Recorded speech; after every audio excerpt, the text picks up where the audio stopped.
जय Jagannath. आसतु tarot card माध्यम जानिबा 2024 मसीहा अगस्ट मास केमिति रहिबो बिच्छा राशि व्यक्ति मानकर दिन कौन रहिबो फलाफल। प्रथम देखिबा वर्तमान परिस्थिति कौन अछि। जय जगन्नाथ।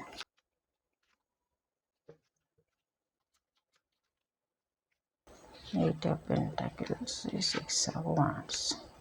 जेमिति आपणकर स्वप्न पूरण होइछि, आपनको सेमति लागुछि। हुए तो किछि दिन धरी बहुत परिश्रम करिकि आपण परिश्रमर मूल्य पाइछंती, सफलता पाइछंती, सेथिपई आपण बहुत खुशी अछंती। 5 ऑफ वांड्स। किछि विवादीय परिस्थिति रे आपनको सफलता मिलिछि। कंपटीशन हो, किछि कंपटीशन हो, सेथिरे भी आपनको सेमिति भी हे कहि हबनी, कंपटीशन भी हेथाइ पारे जोथरे कि आपनको सफलता मिलिछि। बहुत दिन धरि लागिथिले, मन करंतु कहीं इंटरव्यू देवा पई लागिथिले, इंटरव्यू दउथिले, सेथिरे सफलता मिलिछि। 5 ऑफ कप्स। तथापि भी आपनको आपणकर मन दुख अछि, टिके मन भितरे दुख अछि, व्याकुलता अछि। जेति आशा करुथिले होय तो सेति मिल नाही। मन करंतु आपण केते गुडी इंटरव्यू देइथिले किंबा केते गुडी आशा रखी काम करुथिले, सबुथिरे आपनको न मिलिकी कोनोसी गोटी करे मिलिसी जोटा कि आपण सेतिरे संतुष्ट होई पारु नाहंती। किछि लाभ मिलिछि, बहुत परिश्रम करिसंती किंतु किछि मिलिछि सफलता, जेति आशा करुथिले सेमिति मिल नाही। पैसा पत्र भी आपणकर बहुत सेतिरे लॉस हेइछि। किछि विवादीय परिस्थिति भी सृष्टि हेइछि, परिवार रे हो किंबा पैसा पत्र को नेकी हो। मन बहुत व्याकुल अछि। आ गोटे कारण हेइ पारे मन व्याकुल अछि, आपणकर के प्रियजन दूरे जाऊ, आपणक ठारू दूरे जाऊ, जोथ पई कि आपण ठीक वाद विवाद करिकि आपण कोनोसी प्रियजन ठारू भी दूरे जाई थई पारंती। एमिति भी हेइ पारे झगड़ा झाटी करिकि पैसा पत्र बाबद हो किंबा रिलेशन को नेकी हो दूरे जीवार चिंता भी आपणकर रहुछि। देखिबा मासटी कोन रहुछि। जय जगन्नाथ। बिच्छा राशि केमिति रहिबो अगस्ट मास।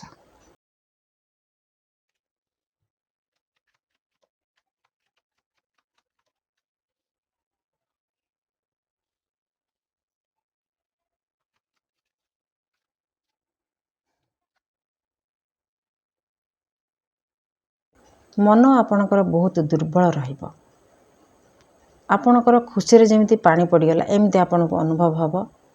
जेमिति कहा सागर कथबार्ता न करिकि आपण जेमिति बांधी हेकि रहिछंती, आम निजको निजे जाकी हेकि रहिला बेला लागिबो। रखिबे आपण निजको निजे, मन भितर बहुत संदेह रहिबो। एते परिश्रम करूछि, एते काम करूछि, मते सुख सुविधा मिलिबो कि नाही।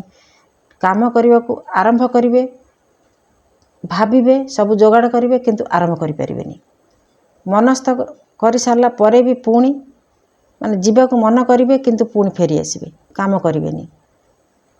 परिश्रम करने को इच्छा हबो, पुणी आरंभ करने को जीवे, पुणी फेरी आसबे। एमिति नीति आपणकर रहिबो। आपणक मन रे गोटे भय भाव रही पारे, बेले बेले मन रे याडू साडू भय भी आसी पारे। निजको निजे जेमिति समस्त ठारू अलगा करके रखिला भली परिस्थिति हेइ पारे। जेमिति आपणकर सब सुख शांति पळै जाउछि, आपनको सेमिति अनुभव हबो। देखिबा आउ कोन कार्ड कोछि। मन करंतु कहा पाखरु एमिति किछि अपदस्थ हबाक पड़ी पारे, किंबा आपणकर कोनोसी कारणर सुख शांति नष्ट हो जाउछि, आपण एमिति चिंता भी करि पारंती। एमिति गोटे भय मन रे आपणकर बेले बेले आसीबो, जोटा अकारण भय, किछि कारण नथिबो। केही आपन फोन करिकि किछि कथा कहइबो, आपण संगे संगे सेथिरे गोटे किछि नेगेटिव बाहर करिवे, आउ मन को भयातुर रखिबे। एमिति भी हेइ पारे किछि प्रतिकूल परिस्थितिर सामना करने को आपको पड़ पारे। से प्रतिकूल परिस्थिति कौन होइथिबो से कथा आपण निजे अनुमान करिवे। सामना करने को पड़ पारे, जो थे कि आपण किछि भूल करि पकेबे। आपण को कुआ जाउची, कार्ड द्वारा कुआ जाउची, आपणकर सुख शांति पाई आपण भय शून्य रहिबा उचित। काम जदि न होउची न हो, जदि किछि कथा आगो को बढ़ुची न बढ़ू, अपेक्षा करंतु समय को। କିଛି ଭୁଲ ଡିସିସନ୍ ନ ନେଇକିରି ଚୁପ୍ ରହିବା ଭଲ। କାହିଁକିନା ପ୍ରତିକୂଳ ପରିସ୍ଥିତିରେ ଯଦି କିଛି କାମକୁ ଆରମ୍ଭ କରିବେ ତାହେଲେ ଦେଖିବେ ଆପଣଙ୍କର, ମନେ କରନ୍ତୁ ଆପଣ କେଉଁଠି ଯାଇଛନ୍ତି, ସେ ଲୋକ ଆପଣଙ୍କର କାମ କରିବା କଥା କିନ୍ତୁ ସେ କିଛି ଗୋଟେ ବାହାନା ଖୋଜୁଛି, ଆପଣ ଯଦି ସେଠି ପାଟିତୁଣ୍ଡ କରିବେ ତାହେଲେ ସେ ଆପଣଙ୍କ ଉପରେ ଆହୁରି ରାଗିଯିବ, ଆପଣଙ୍କ କାମ ସେ କରିବନି। ଏମିତି କିଛି ପରିସ୍ଥିତି ଯଦି ଦେଖିବେ, ମୁଁ ମାନେ ଗୋଟେ ଏକ୍ଜାମ୍ପଲ୍ ଦେଇ କହିଲି, ଆପଣ ଧରି ନିଅନ୍ତୁ ଯେ କାମ ହେବନି, ମୁଁ ଫେରି ଯାଉଛି। ଏମିତି ପରିସ୍ଥିତିକି ଅପେକ୍ଷା କରନ୍ତୁ, ସମୟକୁ ଅପେକ୍ଷା କରନ୍ତୁ, ପରିସ୍ଥିତି ଦେଖିକି ବୁଝିକି କାମ କରନ୍ତୁ, ଆପଣ ସବୁ କରିପାରିବେ। ଆପଣ ଭାବିବେ ମୋତେ ସେ ମନା କଲା, ମୁଁ ଏତେ କଷ୍ଟରେ ଯାଇଥିଲି ମୋତେ ସେ ମନା କଲା, ଆମେ ଯେମିତି କହନ୍ତି ସେମିତି ଆପଣଙ୍କ ଚିନ୍ତା ଆସିବ। କିନ୍ତୁ ଏଥିରୁ ଆପଣ ବୁଝିଯିବା ଉଚିତ ଯେ ଆପଣଙ୍କ ସମୟ ଏବେ ଆସିନାହିଁ। ଯେତେବେଳେ ଠିକ୍ ସମୟ ଆସିବ ଠିକ୍ ସମୟ କାମ ହେବ। ଏମିତି କେହି ନାହିଁ ଯେ ଆମର କାହା ପାଖରେ କାମ ପଡ଼ିବନି କିମ୍ବା ଅନ୍ୟମାନଙ୍କର ବି ଆମ ପାଖରେ କାମ ପଡ଼ିବନି। କେତେବେଳେ କାହା ପାଖରେ କାହାର କାମ ପଡ଼ିବ ସେ କଥା କିଏ କହିପାରିବ? ସେଥିପାଇଁ ଧୈର୍ଯ୍ୟର ଆବଶ୍ୟକ।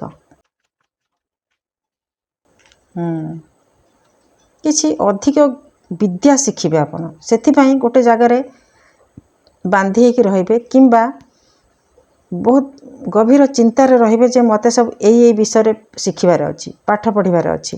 ବିଦ୍ୟାର୍ଥୀମାନଙ୍କ ପାଇଁ ଯେମିତି କଏଦୀ ହେଇକିରି ପାଠ ପଢ଼ନ୍ତି, ଦିନ ରାତି ବସିକି ସେ ବହି ସାଙ୍ଗରେ ଯୋଡ଼ି ହୁଅନ୍ତି, ସେମିତି ଆପଣ କିଛି ଅଭ୍ୟାସ ରଖିବେ। ଆପଣଙ୍କର ସାଙ୍ଗରେ କିଛି କମ୍ପିଟିସନ୍ ଭଳିଆ ପରିସ୍ଥିତି ହେଇପାରେ, ଯେଉଁଥିରେ କି ସେଥିରେ ଆପଣଙ୍କୁ କିଛି ସୁଫଳ ମିଳିପାରେ। ଯେମିତିକି ପ୍ରତିଯୋଗିତା ନ ହେଉ, କିଛି ବିବାଦୀୟ ପରିସ୍ଥିତି ବି ହେଉ, ସେଥିରେ ଆପଣଙ୍କ ପାଇଁ କିଛି ଖୁସି ଖବର ରହିପାରେ। ଛାତ୍ରଛାତ୍ରୀମାନଙ୍କ ପାଇଁ ତ କମ୍ପିଟିସନ୍ ବୋଲି କହିହେବ, ଅନ୍ୟମାନଙ୍କ ପାଇଁ ତ କମ୍ପିଟିସନ୍ ନୁହେଁ। ଅନ୍ୟମାନଙ୍କ ଯଦି ବିବାଦୀୟ ପରିସ୍ଥିତି ଥାଏ, ସେଥିରେ ଆପଣଙ୍କୁ କିଛି ଭଲ ମୌକା ମିଳିବ।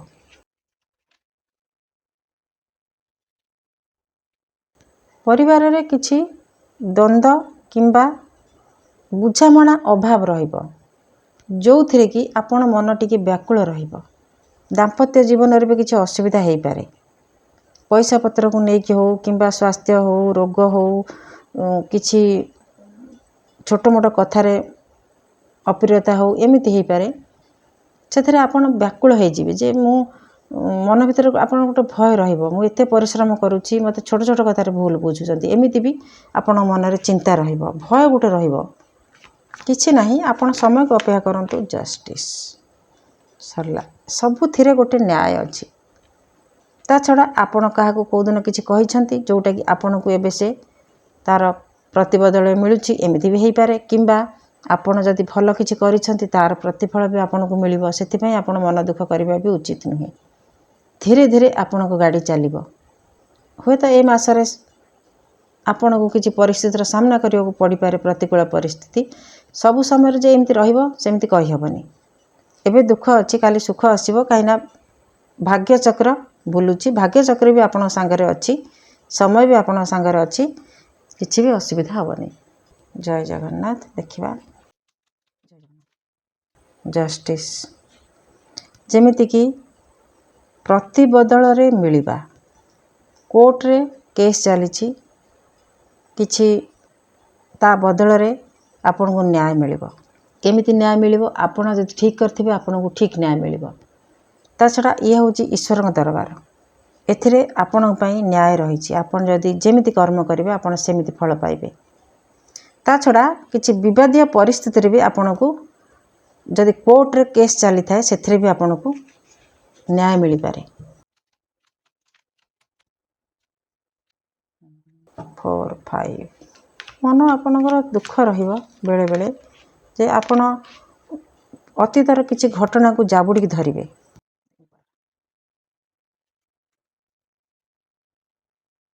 କେହି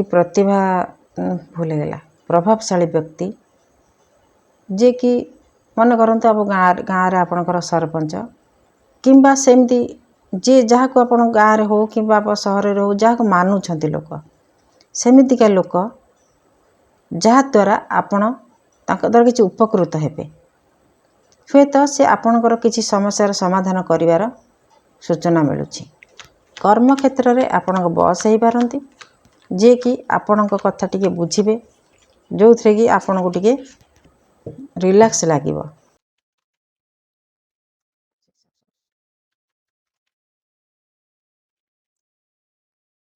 ଆପଣ ଯେଉଁ ଜାଗାରେ ଡିସିସନ୍ ନେଇପାରିବେନି, ସେଠି ଆପଣଙ୍କ ପାଇଁ କେହି ସହୃଦୟ ବ୍ୟକ୍ତି କିମ୍ବା ପ୍ରଭାବଶାଳୀ ବ୍ୟକ୍ତି ଆପଣଙ୍କ ପାଇଁ ଡିସିସନ୍ ନେବ ଆଉ ଆପଣଙ୍କୁ ନ୍ୟାୟ ଦେବ।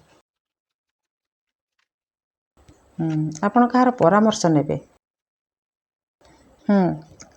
ଆପଣଙ୍କ ପଇସା ଆପଣଙ୍କର, ଆପଣ ସେଇଆକୁ 2 ଗୁଣା କରିବେ 4 ଗୁଣା କରିବେ, ସେଇଟା ଆପଣଙ୍କ ଇଚ୍ଛା।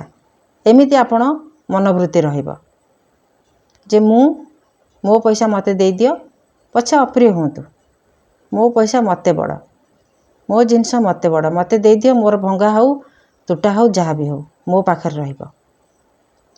ଏମିତି ଜିଦ୍ଦି ଆପଣଙ୍କର ରହିବ।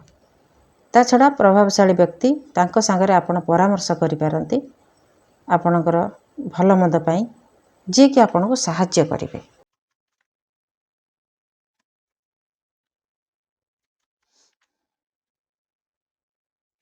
ଧାର କରଜ ଶୁଝିବା ପାଇଁ ଚେଷ୍ଟା କରିବେ। ଆପଣ କାହା ପାଖରେ କିଛି ରଖିଦେବାକୁ ଚାହିଁବେନି। ଆପଣଙ୍କ ପଇସା ଆପଣଙ୍କର, ଆପଣ ଯାହାଠୁ ଆଣିଥିବେ ତାକୁ ଦେଇଦେବେ। ତା ଛଡ଼ା ବହୁତ ପରିଶ୍ରମରେ ଅର୍ଜନ କାମ କରିଥିବା, ବହୁତ ପରିଶ୍ରମ କରିଥିବା କାମରେ ଆପଣଙ୍କୁ ସଫଳ ମିଳିବ। ବିଶେଷ କରିକି ଶନିଙ୍କର ପ୍ରଭାବ ଆସୁଛି, ତେଣୁ ଆପଣଙ୍କ ପାଇଁ କଷ୍ଟରେ ଫଳ ମିଳିବ, ବହୁତ ପରିଶ୍ରମ ପରେ ଆପଣଙ୍କୁ ଫଳ ମିଳିବ। ଇଏ ରହିଲା ବିଛା ରାଶି ପାଇଁ ଅଗଷ୍ଟ ମାସର ଫଳାଫଳ। ଜଗନ୍ନାଥ ମଙ୍ଗଳ କରନ୍ତୁ, ମାସଟି ଶୁଭମୟ ହେଉ। ଜୟ ଜଗନ୍ନାଥ।